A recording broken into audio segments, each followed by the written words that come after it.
안녕하세요. 이정윤입니다. 제 목소리 잘 들리시나요? 네. 이제 정식으로 시작하겠습니다. 그래서 오늘 종목 쪽 할 때 한 번 쉬고 이쪽 하고 쉬고 두 번 쉬겠습니다. 그래서 한 1시간씩 하고 뭐 5분, 10분 쉬고 또 1시간 하고 5분, 10분 쉬면 3시간 20분 정도면 끝나거든요. 그러면 5시 20분쯤에 끝낼 거고요. 앞부분 업종만 나온 부분은 1시간 하고 뒷부분 종목 이야기할 때 2시간을 하도록 하겠습니다.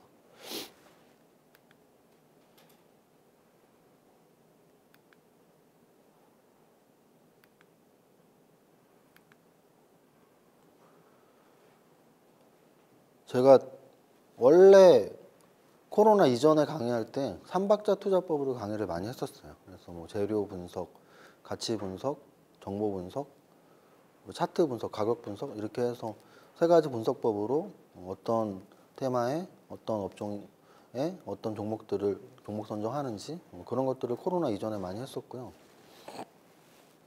코로나 이후에 5월 달부터는 성장주 강의를 했어요. 성장주 강의. 절묘하게 맞아 떨어졌었어요. 제가 성장주 강의를 하는 게 좋겠다는 판단을 했을 때부터 다 아시겠지만 작년 4월, 5월부터 성장주에 관심 가졌다면 굉장히 많은 성장주 2배, 3배, 4배 가는 것들을 발굴할 수 있었을 거거든요. 그래서 성장주 강의를 타임을 잘 맞췄던 것 같고 지난달부터는 다시 팔테크로 바꿨습니다. 왜냐하면 어차피 교육 목적이기 때문에 성장주 1년 했으면 대부분 다 이 사람 이렇게 하는구나 알 수 있거든요. 그래서 지난달부터 지금 2번째 하는데 이것도 여러분들이 좀 익숙해질 때까지 이런 방법으로 강의를 할 거고, 이 방법은 제가 쓴 3박자 투자법 책의 8가지 기법을 응용해서 이 기법으로 업종도 찾고 뭐 종목도 찾고 그런 내용입니다. 그 얘기는 지난달에도 이 8가지 기법이 똑같이 있었던 얘기고요. 첫 번째 3박자 투자법은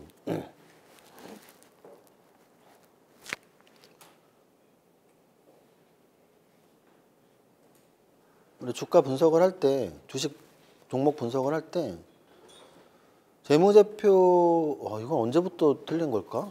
한 번도 왜 누가 지적을 안 했었지? 재무제표인데 없나 우리 소부장님? 재무제표 이게 언제부터 바뀌었을까?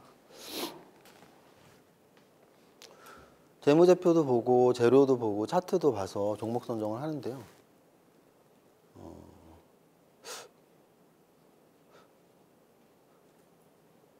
우리가 이제 주식 종목 선정을 할 때 뭐 가격 변화 막 큰 거보다 그냥 우량한 종목, 가치가 좋은 종목 사면 돼 이런 말을 되게 많이 해요. 그리고 실제 그게 주류처럼 보이는데 저는 거기에는 동의하지 않아요. 그 이유는 뭐냐면 더 근원적으로 한번 생각해 보자는 거죠. 주식 투자를 하는 이유는 수익을 내기 위한 거예요. 그럼 수익을 내는 방법은 딱 하나밖에 없어요. 10,000원에 사서 15,000원에 파는 거예요. 그거 말고 다른 방법으로 주식 투자에서 수익을 내는 방법은 없습니다. 어떤 종목을 10,000원에 사서 15,000원에 팔아야지 수익이 나는 거예요. 여기서 말하는 10,000원, 15,000원 이건 가치가 아니에요. 가격이에요. 가격. 주식의 가격, 주가. 주가가 10,000원일 때 사서 주가가 15,000원일 때 팔아야지 내가 이익이 나는 거지, 가치가 10,000원일 때 사서 가치가 15,000원일 때 파는 게 아니란 말이에요. 자, 그러면 주가가 10,000원일 때 사서 15,000원에 팔기 위한 연구를 하려면 어떤 상황에서 가격이 올라가는지에 대한 연구를 하면 돼요. 그잖아요. 그래서 제가 최근에 부동산 정책에 대해서 건설, 건자재 관심 계속 가지라고 몇 달 전부터 말씀을 드렸었는데, 경제학의 원론만 안다면 대선 후보들이 주택 공급을 늘리겠다는 정책을 하는 거는 불보듯이 뻔한 거예요. 왜? 지금 현재의 정부에서 제일 다 잘했는지 안 했는지는 여야당이 다른 말을 하겠지만 여당에서조차 문재인 정부가 그래도 다 잘했는데 집값 못 잡은 거를 제일 잘못했어요라고 자기 편도 그렇게 얘기를 한단 말이죠. 그럼 경제학에서 부동산의 가격이나 고등어의 가격이나 주식의 가격이나 똑같이 수요 공급의 이론으로 설명을 하고 있어요. 가격의 변동은 수요와 공급의 변동에서 나오는 겁니다. 수요가 올라가면 가격이 올라가고 공급이 올라가면 가격이 줄어들고 가격이 내려가고. 그러면 부동산 가격 못 잡았다면서요. 근데 여태까지 정부에서는 아무것도 안 했냐? 뭔가를 했었죠. 수요를 낮추기 위한 정책들을 폈던 거예요. 야, 너네 집 사지 마. 집 사는 수요 니네 다 없게 할 거야. 그러면서 대출을 억제하고 세금을 높게 하고. 근데 집 사고자 하는 사람들의 수요가 별로 줄지 않았단 말이에요. 그래서 가격을 못 잡았잖아요. 그러면 공급을 늘렸어야 되죠. 근데 주택 공급을 안 늘렸단 말이에요. 그러니까 주택 가격을 못 잡았잖아요. 그러면 결국은 앞으로 나오는 대선 후보들이 그러면 주택 공급 활성화라는 정책을 펼 수밖에 없다. 이거는 당연한 그 논리적 흐름이거든요. 마찬가지로 우리가 주식 투자로 성공하고 싶다면, 돈을 벌고 싶다면 주식의 가격이 어떻게 올라가는지, 어떻게 내려오는지, 거기에는 가치가 굉장히 큰 영향을 미쳐요. 왜냐하면 주식의 가격이 막 올라가는 건 아닐 거예요. 자기 맘대로.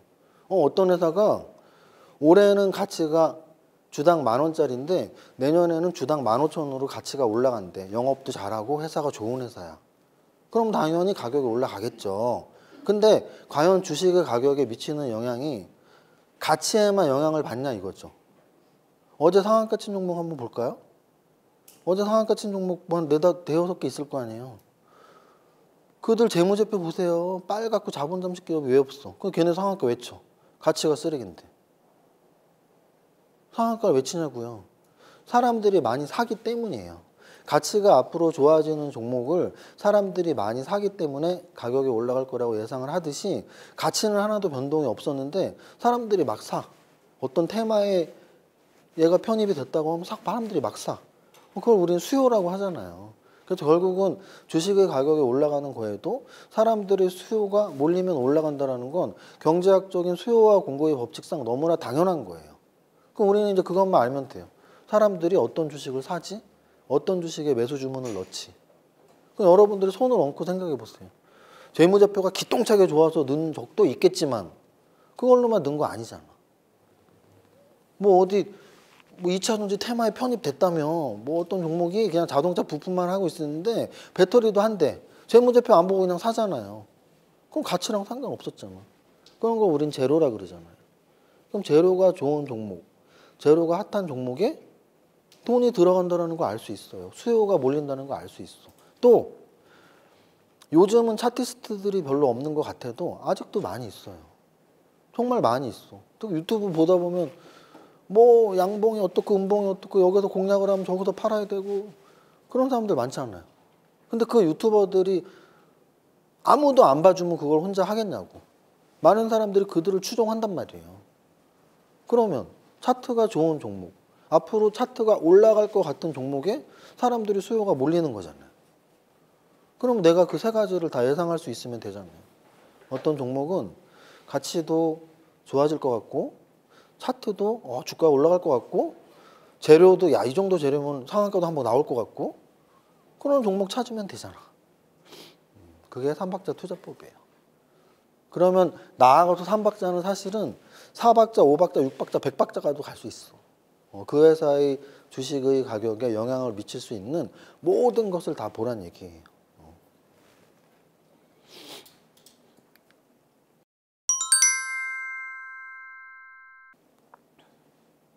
그러면 지난달에도 사실은 삼박자 투자법에 맞는 업종이 반도체라고 말씀을 드렸는데 이번 달에도 반도체라고 써놨어요. 그 이유는 뭐냐면 재무제표 가치 분석상 우리나라의 업종 중에 제일 탄탄한 업종 중에 하나가 저는 반도체라고 생각을 해요. 반도체 종목 중에는 이따 우리 오늘 뽑은 종목들도 보겠지만 저는 재무제표에서 제일 중요하게 보는 거를 세 가지를 봅니다. 저뿐 아니라 그래서 가치 투자자 중에 나 욕하면 안 돼. 왜냐면 나 세무사야, 세무사. 나보다 우리나라에서 재무제표 잘 보는 사람 몇 명이나 있겠어요. 그러면 저는 재무제표에서 가장 기본적으로 보는 걸 세 가지를 봐요. 이익성, 성장성, 안정성. 이건 너무 기본이란 말이에요. 그러니까 최대한 단순화시킬 필요가 있어. 재무제표에서 굉장히 많은 것들을 보지만 가장 중요한 그 세 가지가 일차적인 체크 포인트고, 그럼 거기에서 성장성은 매출액 성장성이나 영업이익 성장성을 보면 돼요. 2018년, 2019년, 2020년, 2, 3년 동안, 또는 더 길게 보고 싶은 사람은 5년 동안 매출액이 올라갔는지, 영업이익이 올라갔는지, 당기순이익이 올라갔는지, 올라갔으면 성장성이 있는 회사다라고 생각하시면 돼요. 지금 여기서 말하는 성장성은 와, 메타버스, 자율주행, AI는 성장성이 있는 산업이야, 이 얘기랑은 다른 얘기예요. 재무제표의 성장성을 말하는 거예요. 재무제표의 성장성, 숫자로서의 성장성은 매출액, 영업이익, 당기순이익이 매년 올라갔는지, 이거 체크하는 게 뭐가 어려워. 간략 재무제표에서 숫자만 보면 되는데. 두 번째, 이익성이 높은 건 더 쉬워. 영업이익률만 보면 돼요. 영업이익률. 그거 숫자 하나 체크하는 게 뭐가 어려워. 영업이익률이 어떤 회사는 2%, 3%밖에 안 돼. 그러면은 1억을 팔아갖고 200만 원 남는 회사 사고 싶어요? 그잖아요. 여러분들이 사업을 한다고 해보세요. 여러분들이 한 달에 1,000만 원을 팔았어. 근데 2% 남았대요. 1,000만 원에서 2%면 얼마? 20만 원이야. 그 사업 계속 하고 싶어요? 아니잖아요. 1,000만 원을 팔았는데 500만 원이 남았대. 너무나 좋은 사업을 하고 있잖아요. 그럼 영업이익률의 숫자는 높을수록 좋아. 그럼 영업이익률이 어떤 회사는 50%짜리도 있어. 5%짜리랑 50%짜리. 50%짜리를 보고서 군침을 막 흘려야 돼. 와, 이 회사 더럽게 좋네 막 이러면서. 영업이익률. 그 다음은 안정성. 안정성 그냥 부채 비율만 보면 돼요. 부채 비율. 부채 비율이 예전에 IMF 때 이럴 때 막 500%짜리도 수두룩했단 말이에요. 근데 요즘에는 100% 미만짜리가 훨씬 많아. 150% 넘어가면 얘네 부채 비율 좀 높네. 200% 넘어가면 깨림칙해서 안 사면 그만이야. 안 사면. 워낙 종목이 많으니까. 요 정도가 기본이라고요. 근데 사실 이거보다 더 기본도 있어. 안정성, 수익성, 이익성보다 더 기본은 사실은 여기 말한 거에 포함되는 건데, 안정성이 최악인 경우는 뭐겠어요? 안정성을 우리가 왜 체크해? 상장 폐지랄지 부도 가능성 때문이잖아요. 그 안정성이 부채 비율이 뭐 100%다 200%다 보다 더 최악은 자본 잠식 기업. 안정성이 제로란 말이야. 자본 잠식 기업. 언제든지 감지할 수 있고 언제든지 상장 폐지 될 수 있어요. 안 사면 되잖아. 안 사면. 또 제가 이익성, 영업이익률 되게 높은 걸 보라 그랬잖아요. 이익성이 마이너스야. 뭐예요? 적자 기업. 안 사면 되잖아. 적자 누적 기업. 3년 적자 누적 기업은 4년 가면 관리 종목 들어가서 5년째 상장 폐지 되는데 그걸 왜 사고 있냐고. 근데 반도체는 우량한 애들이 많아요. 막 영업이익률이 막 20%, 30%짜리도 많고 계속 매출액도 성장하면서 뭐 부채 비율은 막 30% 이런 애들이 수두룩해. 그러면 반도체는 삼박자가 맞는 거죠. 왜? 일단 재무제표 좋은 애들이 많고 차트도 우상향 신고가에 찍는 애들이 꽤 있어요. 오늘 이따가 보여드릴 종목들이 다 그런데 꽤 있어. 거기다가 마지막 하나 남은 게 재료잖아요. 재료가 좀 있어야 돼. 금융주 금리 인상 올라가면 금리 인상 수혜주 이런 건 사실 재료도 아니에요. 금리가 올라갔다 내려갔다 하는 건데 뭐. 금리 올라갔다고 금융주가 맨날 오르면 지금 금융주는 신고가 치고 성장주처럼 쭉쭉쭉 올라가 있어야지. 안 그렇잖아요. 차트 보면은. 근데 반도체의 재료는 우상향할 수 있는 큰 재료가 있어. 뭐 비메모리 쪽에 투자 비중을 계속 확대하고 있잖아요. 그게 우리나라의 추세예요. 지금. 삼성전자와 우리나라 정부 정책의 추세야. 그럼 비메모리 또는 일본과의 관계에 있어서 부품 국산화. 이런 애들, 이런 키워드를 갖고 있는 회사인데 재무제표도 좋고 차트도 우상향한다. 삼박자가 맞는 거죠. 근데 이렇게 삼박자가 딱딱 맞는 업종이 많지가 않단 말이에요. 제 말은. 보복 소비주들 재료 가치는 높을 수 있어. 근데 재무제표가 개떡같아. 2020년에 다 적자였어. 1년 내내 적자. 또는 재료 가치주들 중에 대선 관련주들 재료 가치는 굉장히 높죠. 뭐 어디 편입됐다 뭐 상한가 가니까. 그럼 뭐 잡어 잠식돼 있어. 이익 안 나는 회사들이 수두룩해요. 수두룩해. 뭐 조선업도 그래요. 조선업도 뭐 요즘 조선 수지 많이 됐다고 하는데 뭐 재료 가치가 조선 수지 많이 됐다 정도지. 뭐 저런 재료 있으면 좋겠다. 배가 비행기로 바뀌고 우주선으로 바뀐다 뭐 이런 거. 안 웃기나요? 오늘 목소리도 안 좋고 제가 기운이 안 납니다 지금. 근데 사실은 그런 것 같아요. 제가 기운이 안 나니까 여러분들도 보면서 아유 목 아프게 하네 뭐 이렇게 보고 있을 수 있는데 약간 제가 웃기려고 그랬나 했으면 그냥 웃어주면 됩니다.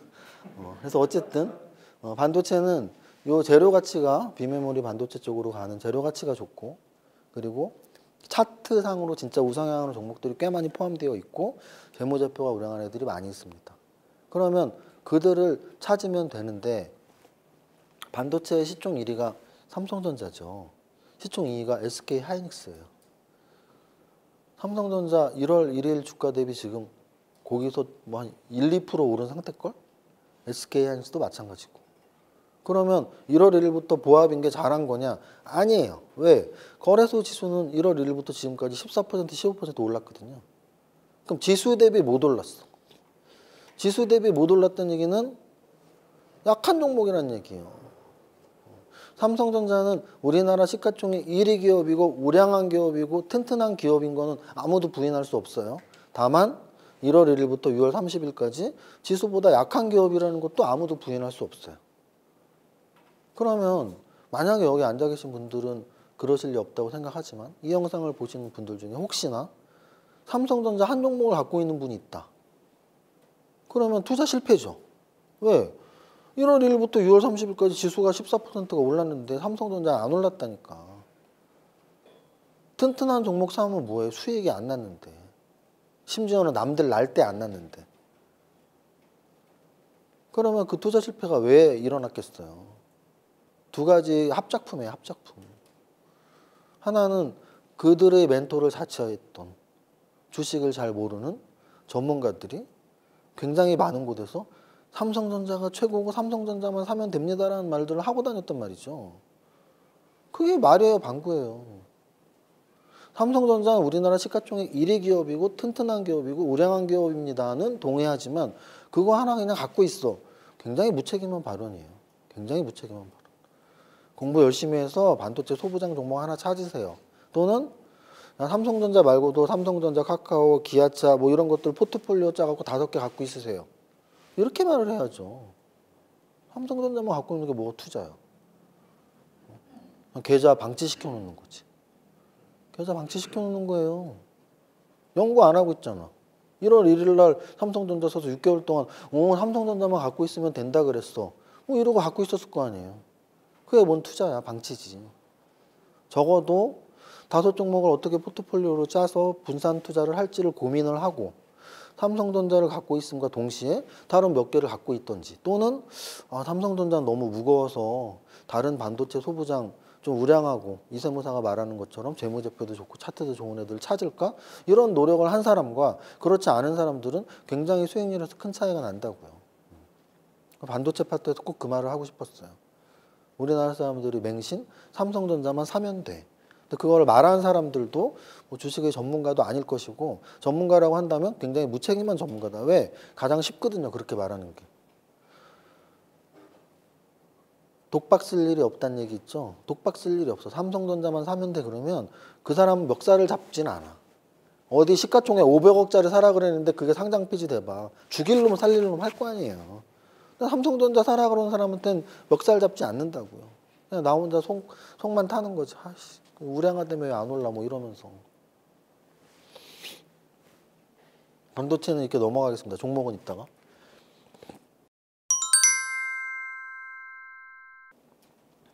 시가총액 비교법도 지난달하고 똑같은 애가 들어가 있어요. 종목은 달라지지만 요 내용상으로는. 시가총액 비교법은 제가 굉장히 중요하게 생각하는 기법이에요. 삼박자 투자법 다음으로.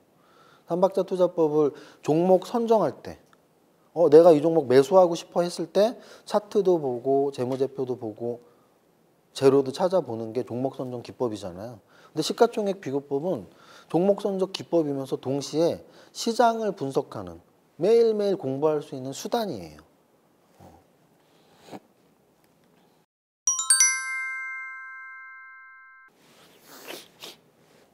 시가총액 상위 그룹을 제가 유튜브에서도 매일 말씀드리고 유료 회원 채널에서도 매일 말씀드리는데 매일매일 보다 보면 어떤 산업이 치고 나가는지 어떤 산업이 좀 죽어가는지 알 수가 있어요. 물론 죽었다가 다시 살아나고 치고 가다가 다시 죽기도 하지만 그거는 미래의 예측의 영역이고 오늘 시점에서 얘네가 진짜 강한 애들이구나. 오늘 시점에서 얘네 왜 이렇게 약하지?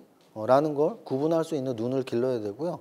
그 구분하는 눈을 기르는 방법은 매일 시가총액 상위 그룹을 보면 돼요. 보면 얘네 진짜 세네. 얘네 왜 이렇게 약해. 매일매일 보는 사람들은 네이버와 카카오가 엄청 시가총액이 계속 올라왔구나라는 걸 알 수 있어요.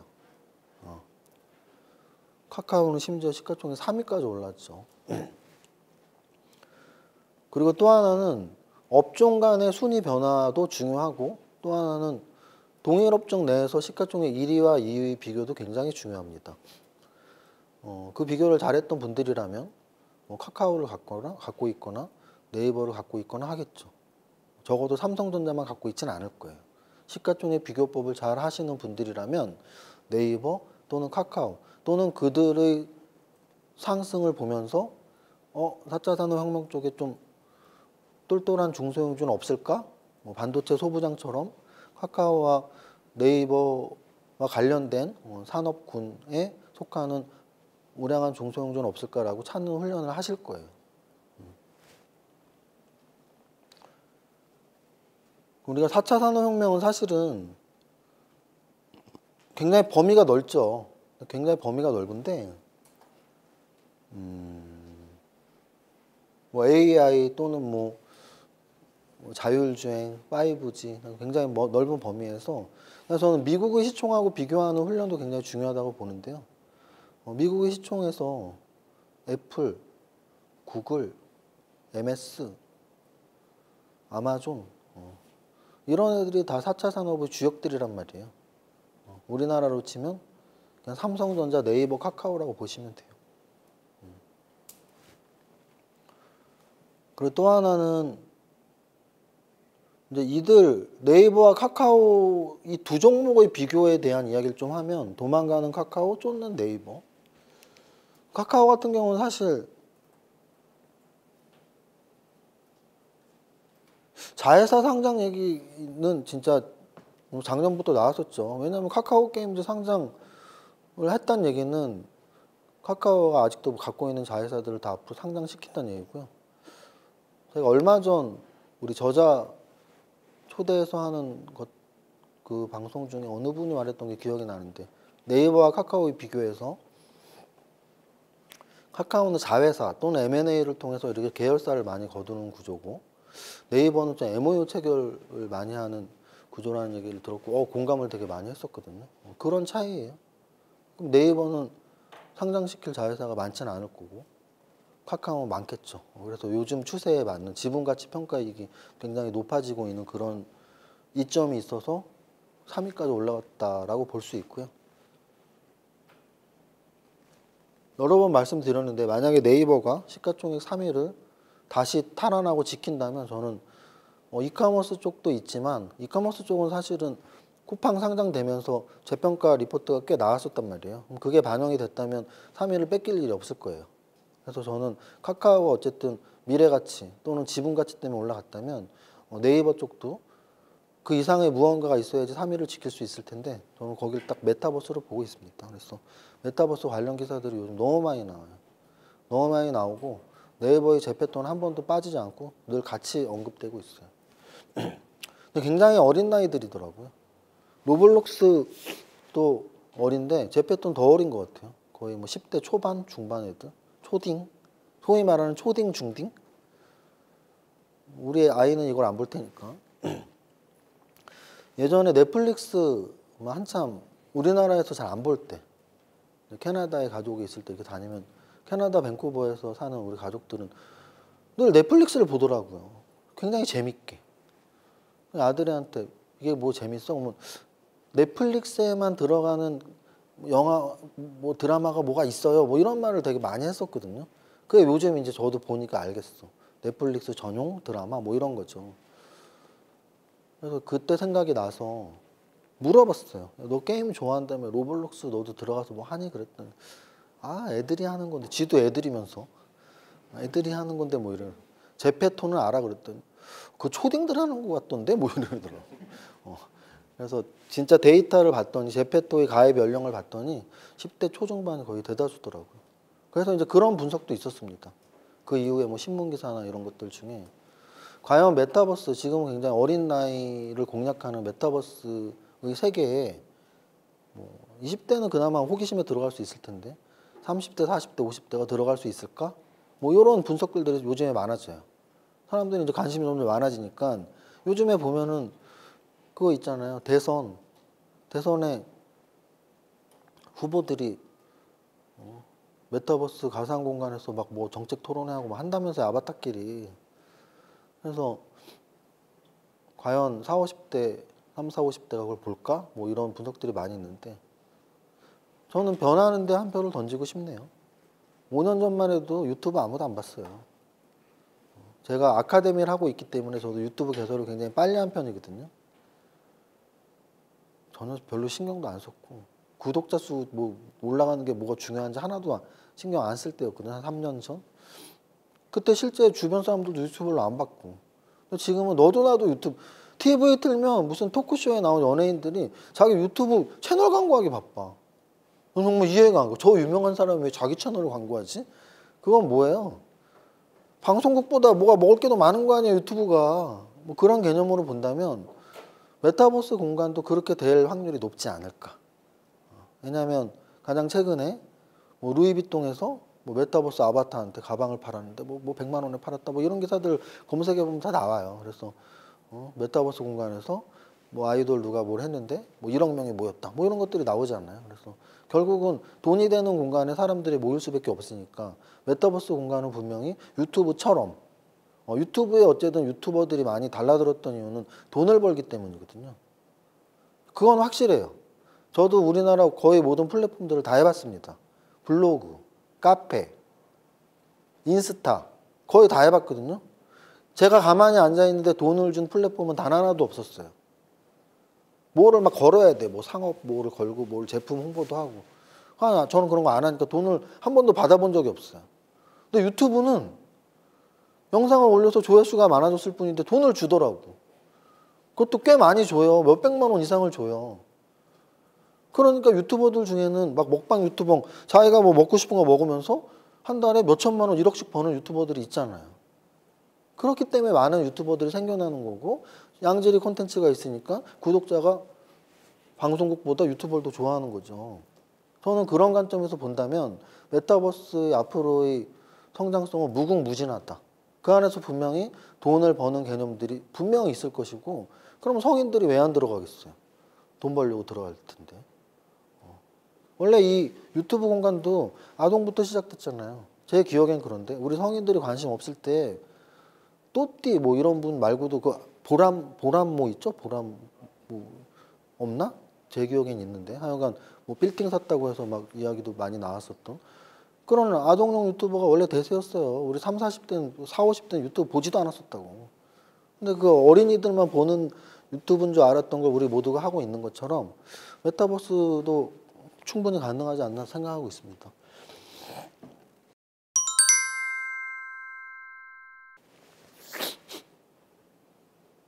분산 투자 기법은 서로 다른 주가 움직임을 보이는 시계가 안 걸려 있네.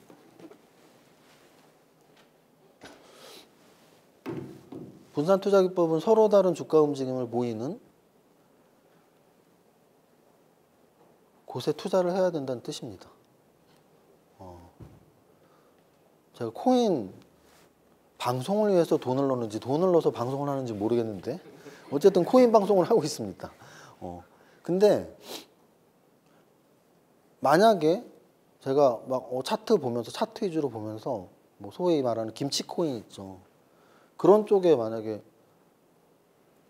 야 이런 거 진짜 금방 막 2배가 나네 하면서 그런 쪽에 많이 사놨다면 손해가 굉장히 더 컸을 것 같아요. 이번에 업비트에 뭐 주의자 붙은 애들 거의 막 반에 반토막씩 다 났는데, 주식 쪽으로 연결을 한다면 그런 거예요. 이렇게 막 소형주만 너무 좋아해서 막 500억짜리, 1000억짜리만 계좌에 많이 있거나, 또는 아까 말했던 대형주만 좋아하는데 하물며 삼성전자 하나를 갖고 있거나, 삼성전자 하나 갖고 있으면 분산 투자는 빵점이라는 얘기, 빵점. 근데 저는 분산 투자가 굉장히 중요한 주식 투자의 기본이라고 보는 사람이기 때문에 한 종목 몰빵하지 마세요에 당연히 삼성전자도 포함되는 거죠. 삼성전자에 몰빵 하나, 쓰레기에 몰빵 하나, 어떤 차이가 있냐? 쓰레기에 몰빵하면 망하거나 2배 나거나, 삼성전자에 몰빵하면 마이너스 10% 나거나 플러스 10% 나거나, 그 차이예요. 삼성전자는 뭐 안 망하는데 그러면 10배 나겠어요? 그러면 다 삼성전자 사지? 위험이랑 수익률은 비례한단 말이에요. 고위험 고수익, 저위험 저수익. 고위험 고수익자가 몰빵하면은 쓰레기 주식에 몰빵하는 거고, 저위험 저수익자가 몰빵하면 삼성전자 아니면 한국전력 아니면 KB은행에 몰빵하는 거라고요. 몰빵은 다 똑같아요. 안 좋은 거야. 분산 투자를 해야죠. 분산 투자. 분산 투자는 서로 다른 움직임. 그럼 서로 다른 움직임이면 만약에 내가 금융주랄지 이런 안전한 종목들을 좋아하는 분들은 분산 투자를 어디다가 해야 돼요? 성장주. 지금 당장 이익은 없더라도 앞으로 굉장히 기대된대. 이런 종목을 사는 게 분산 투자예요. 또는 저같이 저는 성장주를 좋아하잖아요. 성장주를 좋아하는데 요즘에 그래도 좀 이렇게 못 오른 애들한테 순환매가 나네? 그러면 저는 오른 종목을 좋아하니까 못 오른 종목을 사는 게 그게 분산 투자예요. 그럼 저 같은 경우 성장주 좋아하니까 못 오른 종목을 찾아보면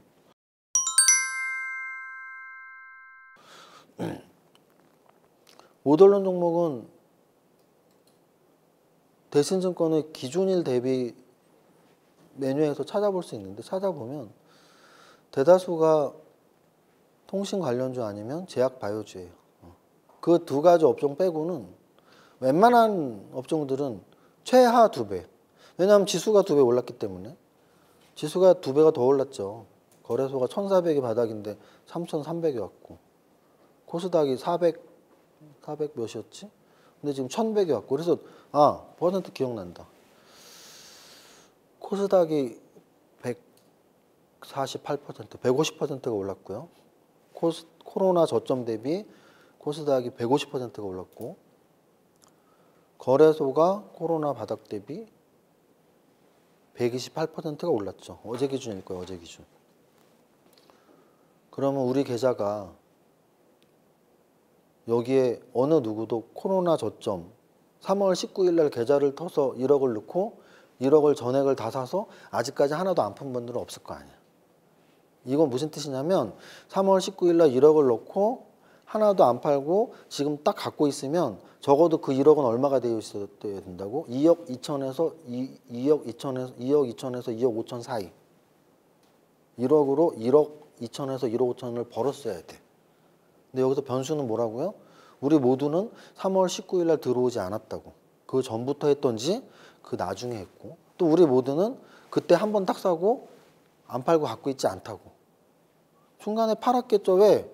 아까 말한 주변에 전문가 같지도 않은 전문가들이 계속 뭐라 그랬어요. 작년 3월에 바닥 찍고 나서 5월, 6월, 7월, 8월, 9월, 10월 매달 저는 매달 질문을 받았어요. 작년 기준이 올해 말고 작년. 7월 위기설 어떻게 생각하세요? 8월 위기설 어떻게 생각하세요? 9월 위기설 어떻게 매달 위기설을 질문을 받았다고. 작년에. 뭐 하는 짓이냐고. 작년에 얼마나 우상향을 했는데 왜 맨날 위기설이냐고.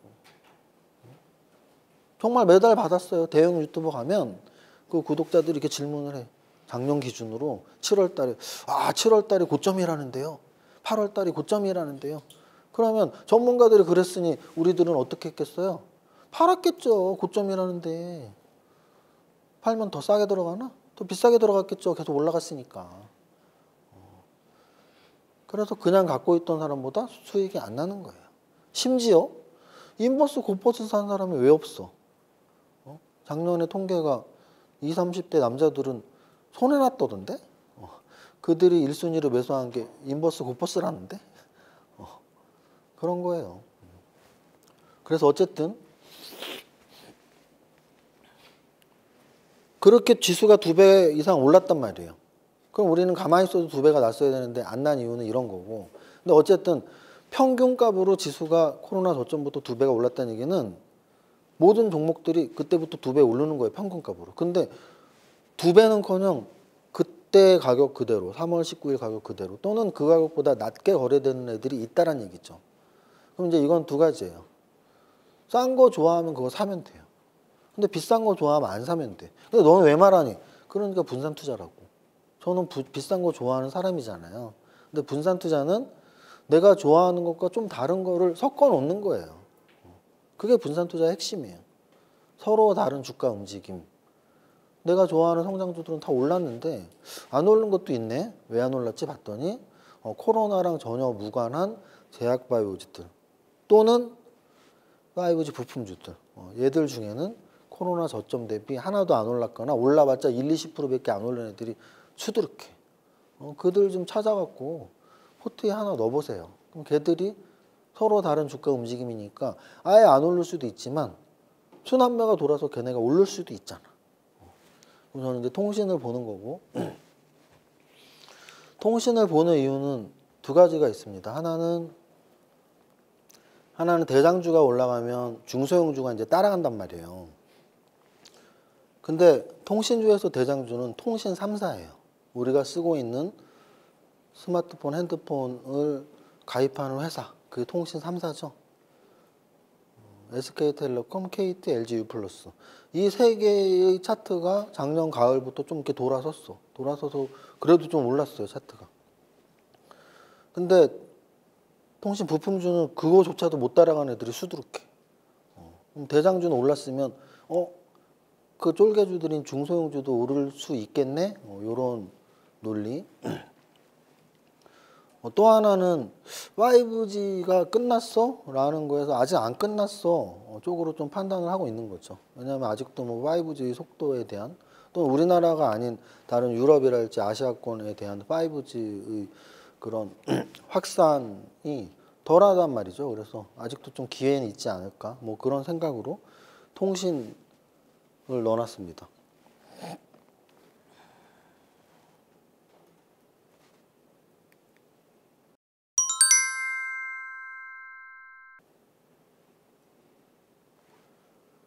상한가 매매 기법은 상승률 분석 기법이라고도 할 수 있고요. 유튜브에서도 여러 번 말씀드렸는데 우리 밸런스 투자 아카데미 카페에는 몽당연필님이 상승률 분석을 매일 올려주시니까 참고하시면 되고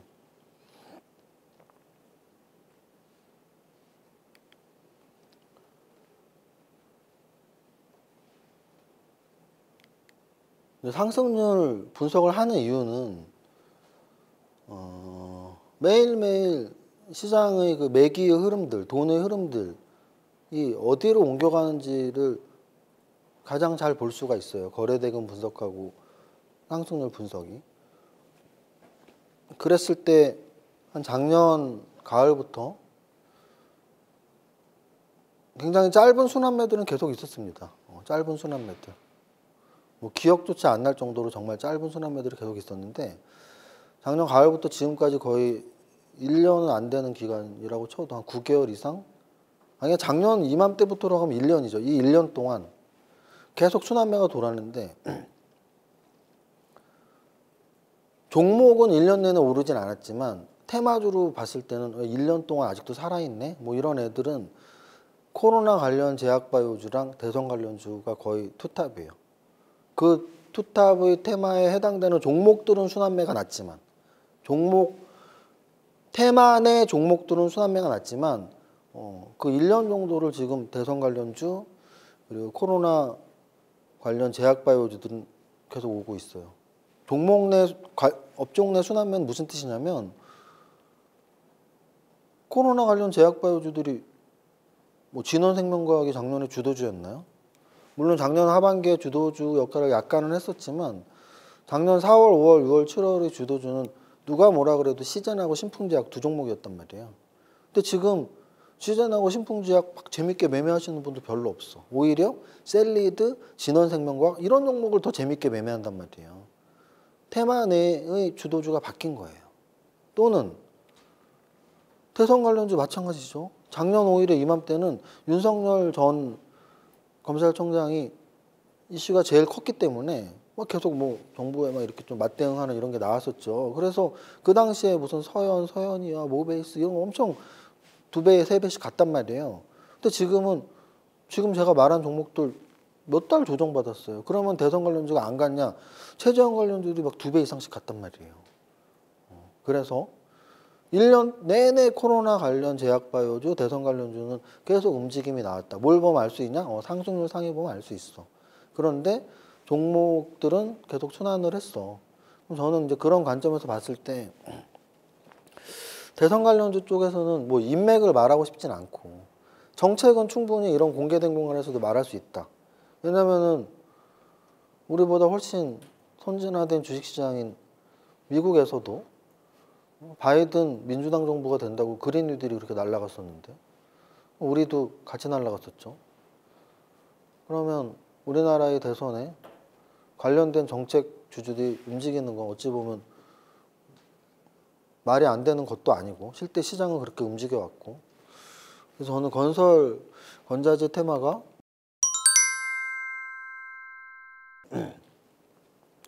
여러 가지 정부 정책 중에서 제일 주식시장에 영향을 미칠 만한 테마다라고 보는 거죠. 여태까지의 테마들, 과거 대선 관련 정책들을 봤을 때 뭐 일자리 창출 이런 거는 매번 있었어요. 제가 이따가 총 토탈로 보여드린다고 했던 거에 일자리 창출 사람인 HR을 2달 전인가 한번 한 적이 있었는데 그때부터 계속 오르더만. 그러니까 이런 거예요. 그러니까 뭐 되게 새롭게 막 되게 창의적으로 뭐지 아니고 예전에 그런 거 했잖아. 요번에도 하겠지 뭐. 쉽게 생각하면 돼요. 왜냐하면 정부 정책이라는 게 대선 후보들의 정책이라는 게 바뀔 게 없거든요. 대통령이 해야 될 일은 우리가 힘들어하는 거잖아요. 10년 전에도 20년 전에도 지금도 청년들의 일자리 창출 당연히 힘들어 했겠죠. 힘들어 하고 있고 지금도. 10년 전에도 지금도 일자리 창출을 위해서 건설 경기 활성화 또는 집값 안정을 위해서 주택 공급 부양, 그거는 언제든지 있었던 정책이고 앞으로도 있을 정책이란 말이에요. 10년 후에도 마찬가지일 거예요.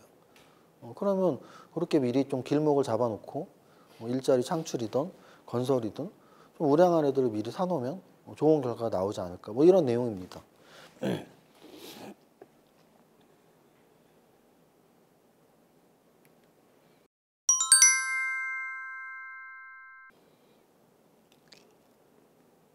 짝짓기 매매에서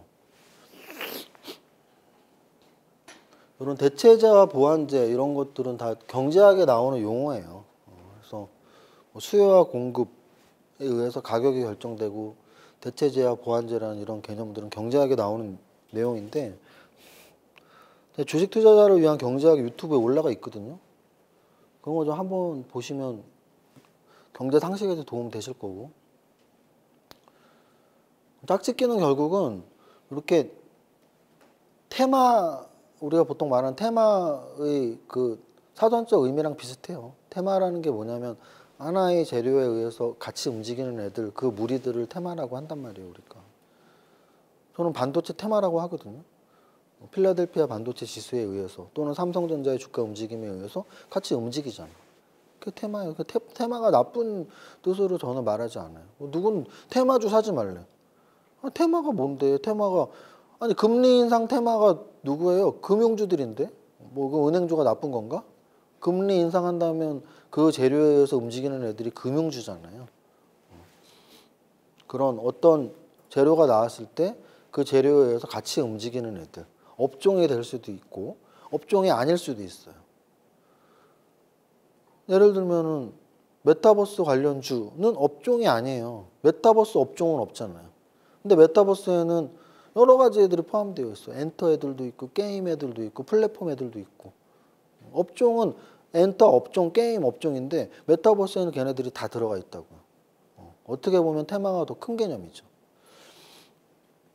근데 그 테마주들 중에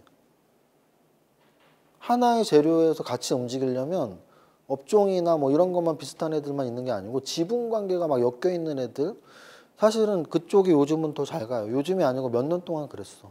몇 년 동안. 여러분들이 미리미리 그룹핑을 해놓고 좀 체크를 해놓으면 얘가 가면 얘도 가고 얘도 가고 얘도 가네. 뭐 이런 걸 좀 연결고리를 만들어 놓으면 좋을 때가 있습니다.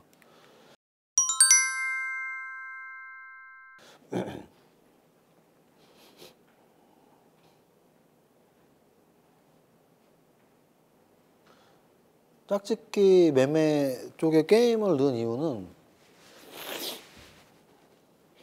게임을 넣고 싶은데 넣을 만한 데가 없어서 여기다 넣었어요.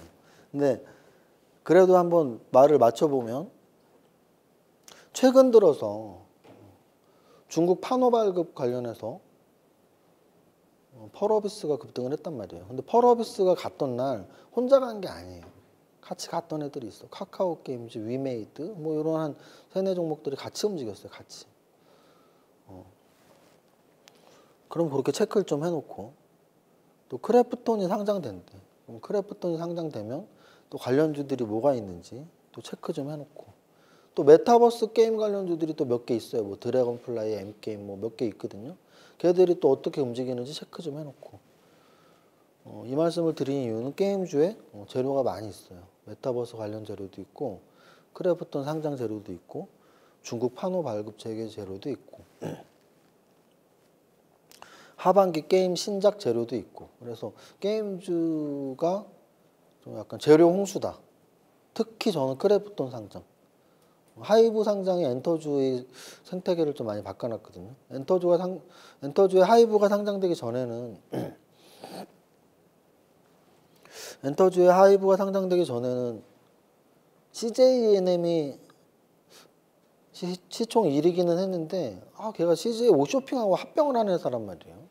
이게 뭐 좀 실적도 좋아 보이고는 하는데 완벽한 엔터주의 대장이라고 하기도 그렇고 그 아래에 있는 애가 이제 스튜디오 드래곤인데 뭐 OTT 관련해서 한번 움직임이 났다가 그 다음부터는 좀 시들시들해지고 또는 기획 3사가 있는데 JYP가 좀 대장 노릇을 올해는 했지만 그것도 뭐 좀 늘 1조 5천억 정도에서 벽을 느끼고 근데 그런 상태였는데 하이브는 상장돼서 지금 10조가 넘었단 말이에요. 10조가. 자, 이 꼬마 애들이 막 1조에서 놀고 있는데 10조야 10조. 제가 장담하는데 하이브의 상장은 엔터주에 굉장히 긍정적인 역할인 거예요. 삼성전자가 우리나라에 있으니까 SK 하이닉스도 있고 반도체 소부장이 시총 큰 애들이 얼마나 많은지 아세요? 1조 이상짜리가 10개는 넘을걸? 1조면 굉장히 큰 거잖아요. 엔터주에 1조 넘는 게 몇 개나 돼. 근데 반도체에는 많아요. 왜? 삼성전자가 500조인데 500조가 대장이니까 1조 넘는 게 많죠. 우리나라의 자동차 업종이 얼마나 많아. 사실은 제약바이오도 원래 우리나라에 별로 없었다고요. 예전에 그냥 제약주밖에 없었고요. 제 기억에 제일 먼저 상장된 바이오가 마크로젠이 아닌가 싶네요. 마크로젠 상장됐을 때만 해도 진짜 신기술 성장주였어요. 와. G 뭐 그런 거라면 G 유전자 검색체 뭐 어쩌고 기술력은 잘 모릅니다. 이미지만 갖고 있어요. 그래서 마크로젠 처음 상장됐을 때 와, 서울대 교수진이 G를 통해서 유전자 검색체 어쩌고 저쩌고 근데 상장되고 아마 상한가 한 20번 갔었을걸? 그때부터 세상에 알려주는 거죠. 야, 니네 제약바이오에 투자해. 그러면 상장이 그렇게 성공하면 비상장도 성공해요. 그럼 제약바이오주에 그때부터 이렇게 돈이 들어오면서 셀트리온이라는 굴지 바이오 기업이 탄생을 하는 거고 그 아래에도 지금 1조 이상짜리 제약바이오는 몇십 개가 있어 지금. 10개가 훨씬 넘었죠. 제가 블로그를 굉장히 열심히 하는데요. 아니 지금 아니고 열심히 했었는데요. 2015년 저는 이제 어떤 테마주도 착 움직이는 거 빨리 캐치하니까 2015년은 상반기는 화장품, 하반기가 제약바이오의 해였어요. 아니야. 하반기, 상반기? 한 5월 달이었던 것 같은데 2015년 5월 달에 한미약품이 기술 수출을 1, 2, 4랑 뭐 이런 데랑 해서 한 3연타석 홈런이라는 리포트 제목도 아직도 기억이 나네요. 와, 그 7년 된 얘기, 5년이 넘었는데 리포트 제목이 그런 거였어요. 3연타석 홈런, 한미약품 막 이러면서 그때 제가 블로그의 특집으로 1조 이상 제약바이오 이런 거를 글을 썼었어요. 근데 거래소에 3개, 코스닥에 3개였어요. 6개였다고, 6개. 거래소, 코스닥 합쳐서. 그게 불과 6, 7년 전인데 지금은 거래소, 코스닥 합쳐서 1조 이상 제약바이오가 몇십 개가 있어요. 몇십 개. 그 산업 자체가 그냥 붐업이 된 거예요. 레벨업이 됐다고요.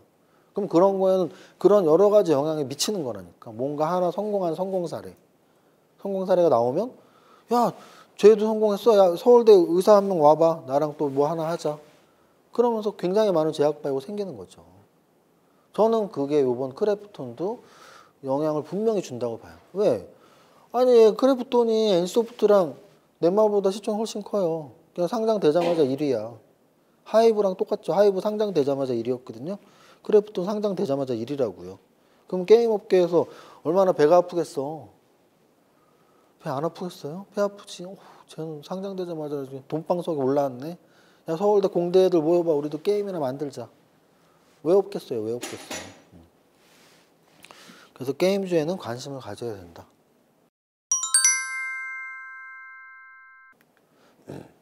다음으로 6번째, 신고가 종목 매매 기법.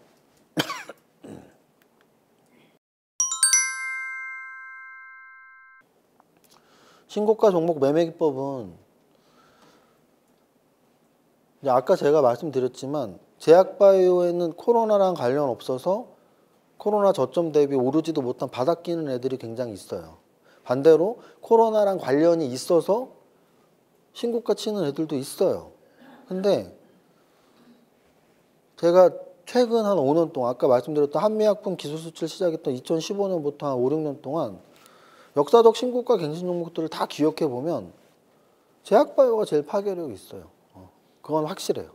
그래서 신고가 종목을 매일매일 보다 보면 제약바이오가 그래도 신고가 잘 치네 뭐 이런 느낌도 오고.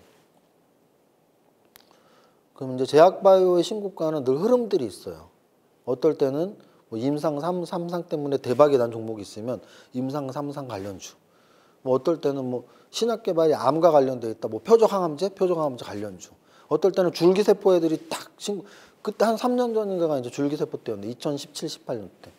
그때 뭐 줄기세포 관련 애들이 다 날라갔었는데 줄기세포 관련주도 한 10종목 정도 있었던 것 같은데 다 신고가를 쳤던 것 같아요. 그래서 제약바이오는 신고가가 누가 치면 그 관련주들이 같이 쫙쫙쫙 움직이는 경우가 좀 많이 있는데 최근에는 코로나 관련 제약바이오는 뭐 당연한데 제가 그걸 말하는 건 아니고 실적이 수반되는 제약바이오주들이 신고가 치는 애들이 꽤 있어요. 요즘에. 특히 실적이 수반되려면 뭐 영업이익률도 높고 많이 팔려야 될 거 아니에요. 그래서 치과, 피부과, 성형외과 관련 실적이 우수한 종목들을 여기에서 일부러 말씀드리려고 넣어놨습니다. 종목은 있다 하고요.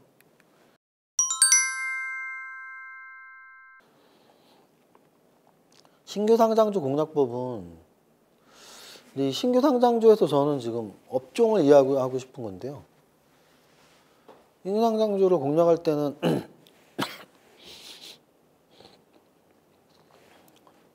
신규 상장주를 공략할 때는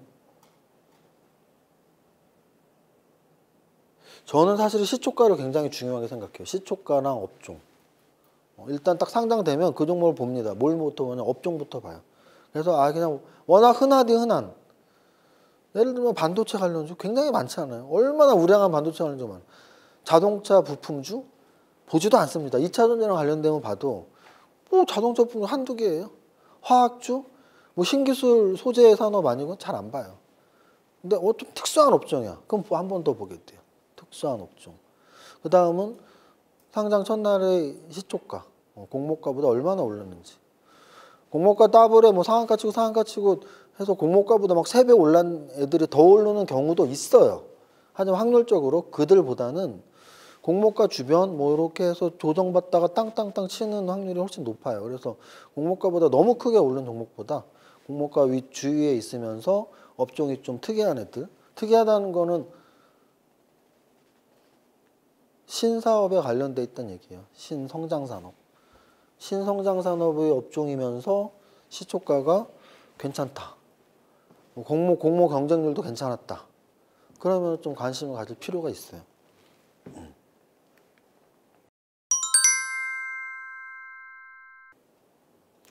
최근에 상장된 신규 상장주 종목에 그냥 미래산업은 뭐 미래산업 테마주라는 게 있는 게 아니죠. 그래서 최근 상장 뭐 한 몇 달 안에 상장된 종목들 중에 어떤 업종을 관심 가져야 되냐?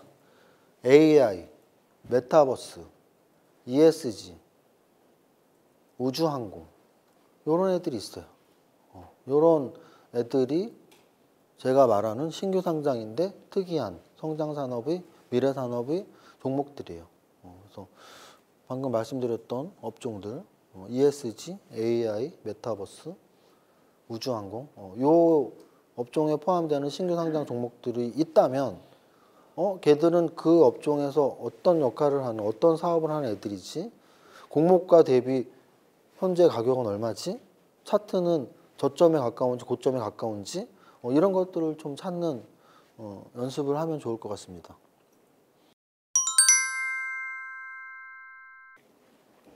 자, 마지막으로 생활 속의 종목 발굴법인데요.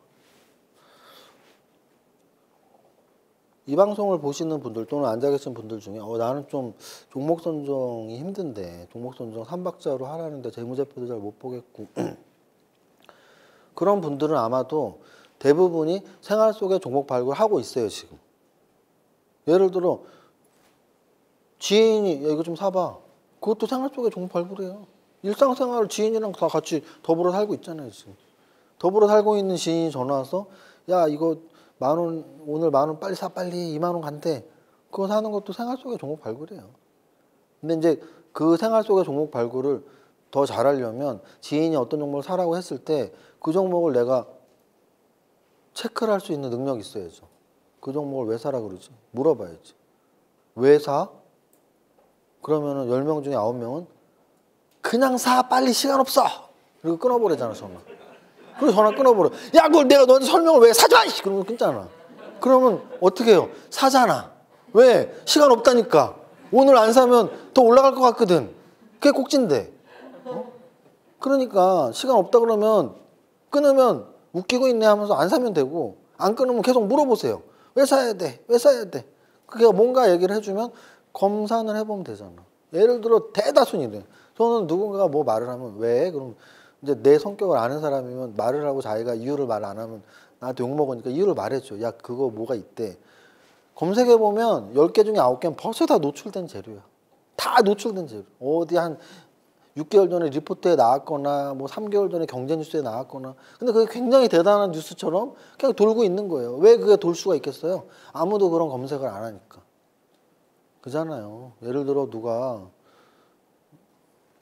A라는 엔터가 있어. A라는 엔터 사. 그거 빨리 사. 왜? 야 넷플릭스에 그 공급 계약 들어간대. 사고 싶잖아.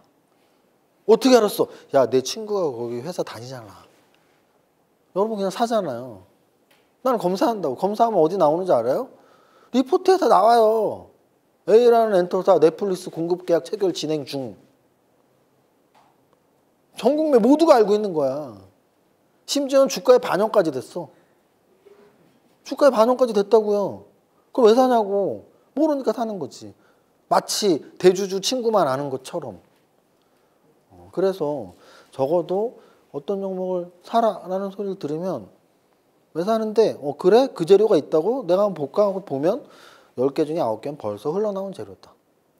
안 흘러나왔으면 더 조심해야 돼. 안 흘러나온 재료인데 걔만 아는 거 아니야. 깜빵하고 싶어요? 내부자 정보인데? 그잖아요. 내부자 정보로 깜빵하는 거 뭔지 몰라요? 대주주가 자기 회사 내부의 정보를 이용해서 시세 차익을 얻으면 깜빵 가요. 근데 그 대주주가 준 정보를 어떻게 하고 어떻게 이게 법에 다 있어. 첫 번째 1차 정보냐 2차 정보냐. 근데 내가 받은 게 1차 정보일 수도 있잖아요. 내 친구가 대주주인데 내가 이거 좀 사봐. 근데 알고 봤더니 아무도 모르는 거였어. 나중에 큰 벌 받을 수 있는데. 그러니까 이게 무슨 의미가 있냐고. 그래서 제가 늘 노출된 재료가 더 중요하다고 말하는 거예요. 노출될 재료를 맨날 분석해서 이게 아직 반영이 안 됐나 됐나 이게 더 중요한 거지. 제가 진짜 많이 들은 질문들이 그거예요. 어디서 찌라시 받죠? 뭐 이런 거. 무슨 개떡 같은 소리 하고 있어. 찌라시 같은 소리를 하고 있어. 진짜 많이 들었어요. 어디서 찌라시 받아서 돈 벌어요? 뭐 이러면서. 어쨌든 그런 찌라시를 받을 생각 하지 말고 요 생활 속의 발굴법, 내가 종목 발굴을 못한다면 생활 속에 발굴하면 돼요. 내가 일을 하고 있으면 우리 회사에 관련된 거래처들, 저 회사 요즘 거래처에 갔는데 거래처 직원이 소주 한 잔 먹자고. 소주 한 잔 먹었더니 힘들어 죽겠대. 자기 퇴사하고 싶대. 왜요? 뭐 우리 회사 원래 일도 없었는데 요즘에 뭐 잠도 못 자. 잠도 뭐 밤새 기계가 돌아가. 그럼 그 주식 사면 되잖아. 그건 내부자 정보도 아니잖아. 그건. 직원이 퇴사한다는 게 내부자 정보야? 아니잖아. 밤새 기계가 돌아가는데. 어디 뭐 갔더니 요즘에 뭐, 야, 너 테슬라 타봤니? 야, 시동 걸고 그냥 가만히 있으면 알아서 가. 자율주행 재밌더라. 뭐.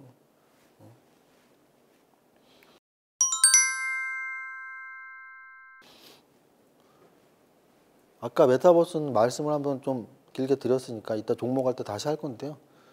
저는 요즘 생활 속에 제일 많이 접하는 것 같아요. 특히 저 이제 종이신문을 보는데 정말 매일 나와. 매일. 단 하루도 안 빼놓고 환경 매경에 매일 나와. 매일 메타버스 막 특집 기사로도 나오고 뭐 대선 후보가 어디 메타버스 했다. 어디 회사에서 뭐 세미나를 메타버스에서 했다. 뭐를 한다. 매일 나와. 매일.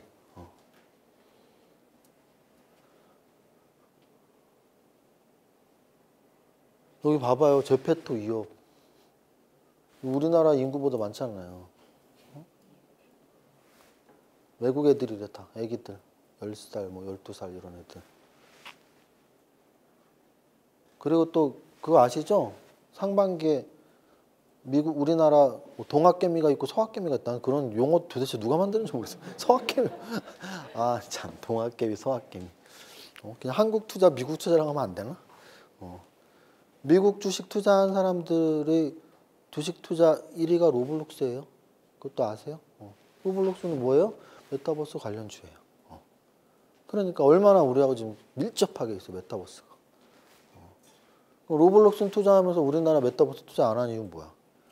하라고. 왜냐면 이거는 굉장히 중요한 내용인데요. 미국과 우리나라의 그 업종별 이런 시가총액이 우리가 미국보다 좀 늦지만 따라가.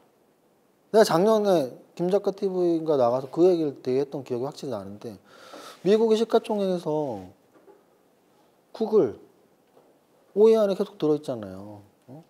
그런데 우리나라 카카오, 네이버는 한 7위 정도 했었고 카카오가 한 15위 할 때였어요. 이거 더 올라갈 것 같다. 그냥 미국과 비교해서만 그래요.